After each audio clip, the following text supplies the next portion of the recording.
خوست کې د منبع الجهاد مدرسې څخه 340 عالمان فارغ شول. د دوی په پار جوړ شوی د غناستې ته د افغانستان اسلامي امارت کورنۍ او چارو سرپرست وزیر هم راغلی و.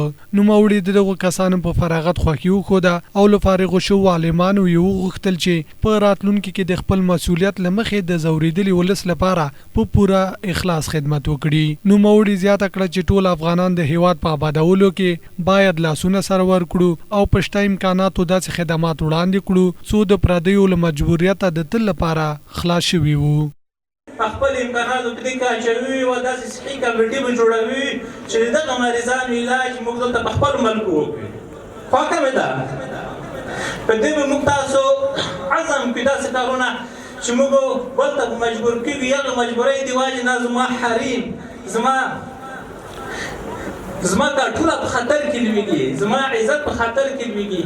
دغه یو په ځای دا راته ښه ده چې دا خپل شته استعداد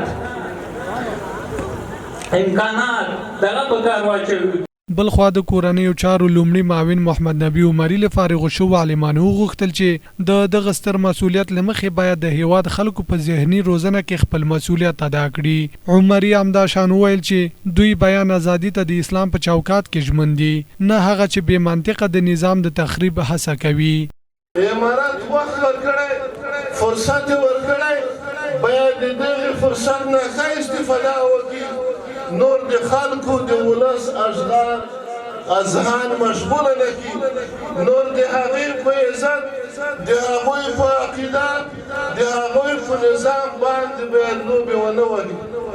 که څه هم تر اوسه پورې بعضې فیسبوکیان یا بعضې لنډغري شته بې ادبي د معافي چې هغه د نظام په کړنو باندې تنقیدونه کوي.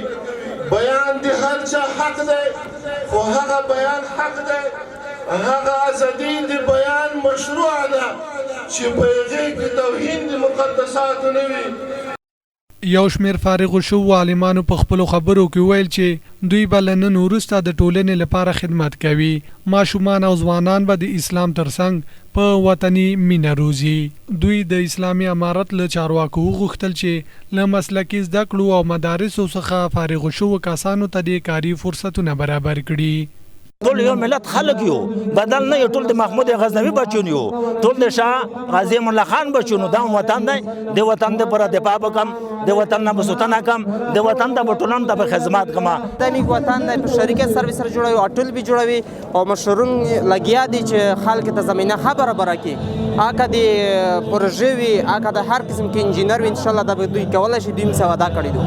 د یادونې وړ ده چې په خوست کې له منبع الجهاد مدرسې څخه په افغانستان کې د اسلامي امارت په بیا واکمنېدو سره دغه لومړنۍ دوره عالمان دي چې د فراغت سندونه ترلاسه کوي. په دې مدرسه کې د خوست ورهاخوا د افغانستان د بیلابیلو ولایتونو کسان په دیني زده کړو بوخت دي چې شمیر یې سلګونو تنو ته رسیږي.